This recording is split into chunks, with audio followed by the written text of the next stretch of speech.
Bienvenue mes petits amis dans cette vidéo spéciale Halloween où on ne va pas parler de vampires, zombies et autres monstres, on va parler de choses qui font vraiment peur, à savoir ce qui se cache dans votre maquillage.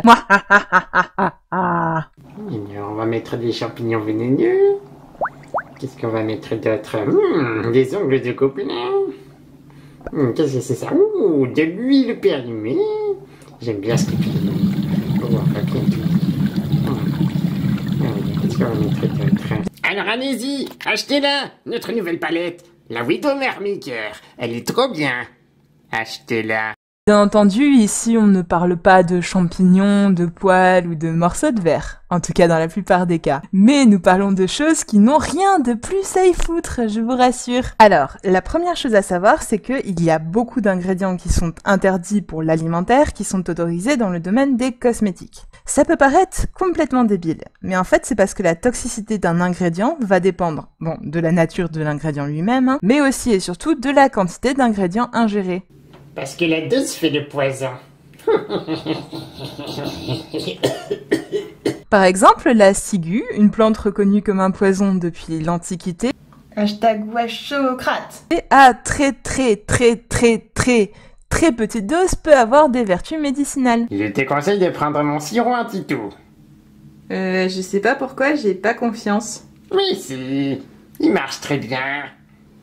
C'est la ciguë. De l'autre côté, les pépins de pomme contiennent une toute petite quantité de cyanure, qui, je pense, vous le savez tous, est un poison. Eh bien, je vous le dis, il va falloir vous enfiler une sacrée quantité de pépins de pomme avant de crever. Eh bien, c'est pareil pour les ingrédients dont je vais parler. La plupart ne sont dangereux que lorsqu'on en ingère une certaine quantité, ce qui peut être le cas pour certains produits de type aérosol ou rouge à lèvres.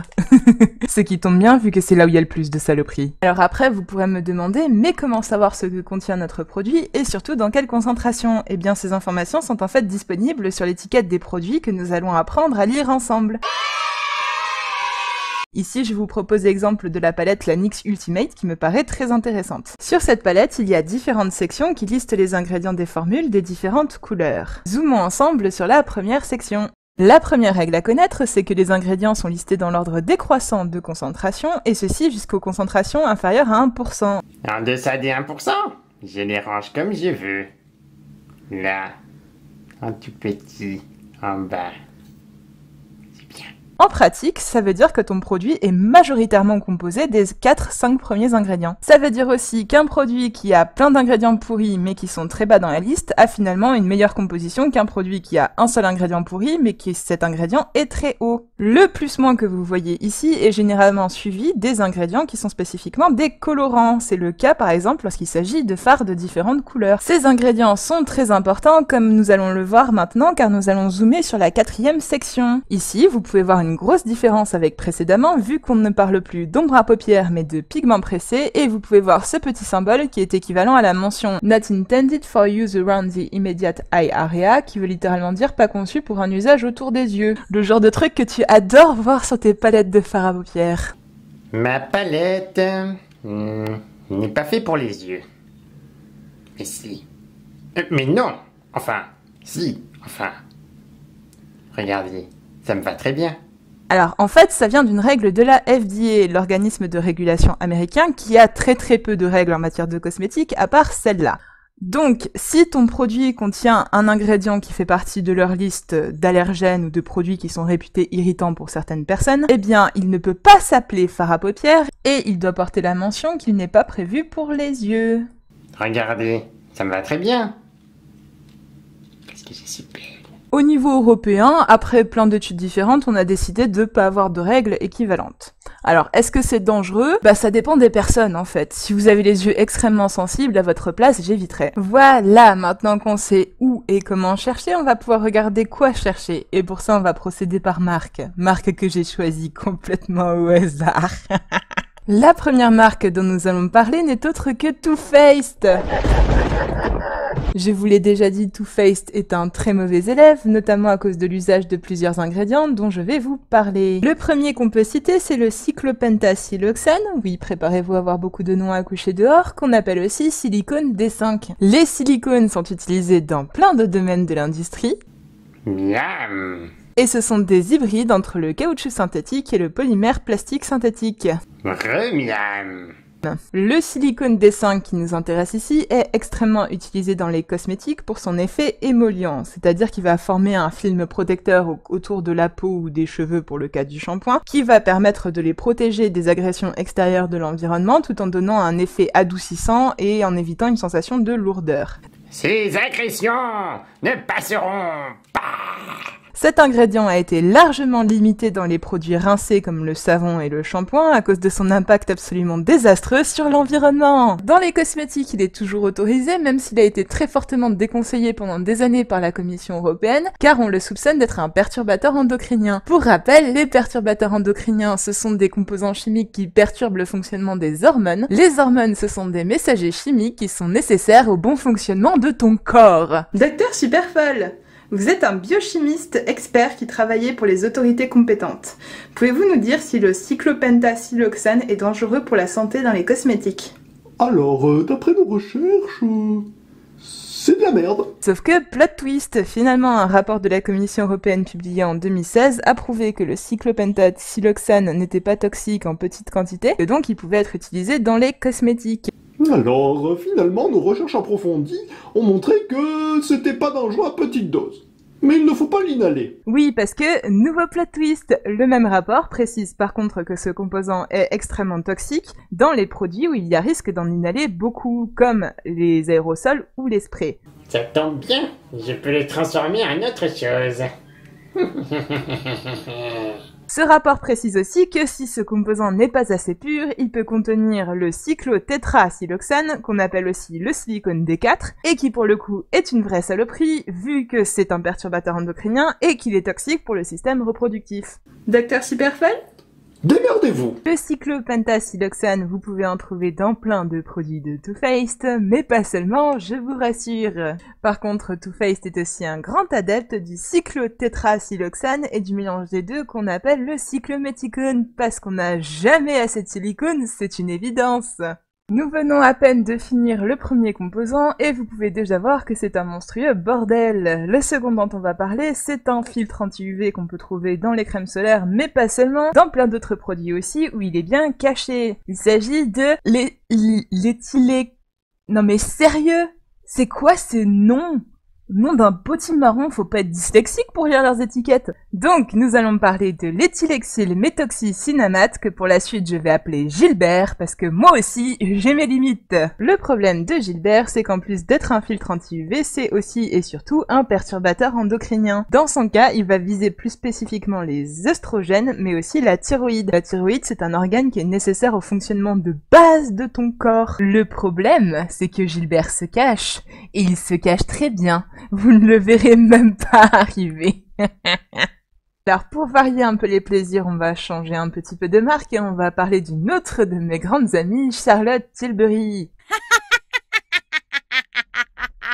Charlotte est bien entendu une adepte du silicone D5 et de Gilbert, mais pas seulement. Elle utilise aussi un autre filtre UV problématique, l'octocrylène, qu'on peut par exemple trouver dans sa crème magique.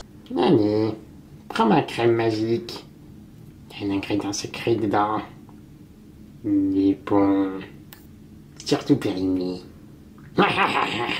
Oui, parce que cette année, des chercheurs français et américains ont démontré que l'octocrylène se dégrade au fur et à mesure du temps et se transforme en un composé toxique qui est notamment connu pour être cancérigène. Il vous protège du soleil. Il vous donne le cancer. Sachez que les produits de Charlotte, comme ceux de Too Faced et de la plupart des cosmétiques qui sentent des bonnes odeurs, sont absolument blindés d'allergènes. Abracadabra, crise urticaire. Sachez que les 26 allergènes qui provoquent le plus de réactions doivent être obligatoirement mentionnés dans la liste des ingrédients des produits, même si leur quantité est infime. En général, ils sont planqués vers la fin, là où on les voit pas trop, quoi. Oui, tu t'en parles. Sachez aussi qu'ils sont présents dans pas mal de types de produits et que les mentions du style testé sous contrôle dermatologique, hypoallergénique et les autres peaux sensibles, ça ne garantit en rien l'absence d'allergènes. Charlotte utilise aussi beaucoup un antioxydant qui s'appelle le BHT et qui au moins n'a pas un nom à coucher dehors. Ah, le BHT.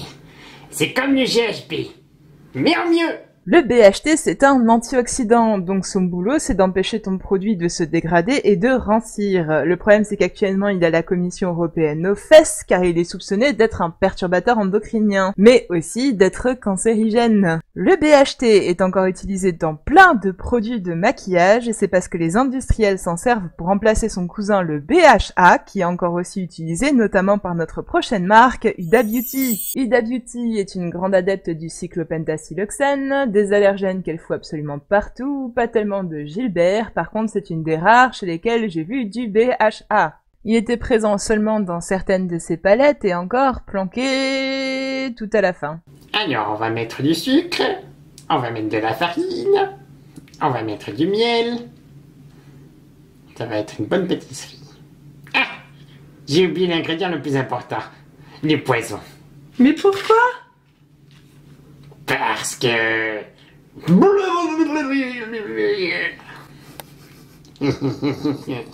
Je pense que pour s'éviter des soucis, elle a dû reformuler, car actuellement les versions sur le site de Sephora ne possèdent plus de BHA, à part la Rose Gold qui possède du BHT. Si le BHA pose problème, c'est parce que comme son cousin le BHT, il est soupçonné d'être un perturbateur endocrinien et d'être cancérigène, mais contrairement à son cousin, on en est bien plus certain. On va maintenant parler un tout petit peu de rouge à lèvres, car pour ces rouges à lèvres, Huda Beauty, comme Too Faced et Charlotte Tilbury, est une grande adepte des huiles minérales et surtout des hydrocarbures de synthèse, ce qui veut dire qu'ils sont dérivés du pétrole.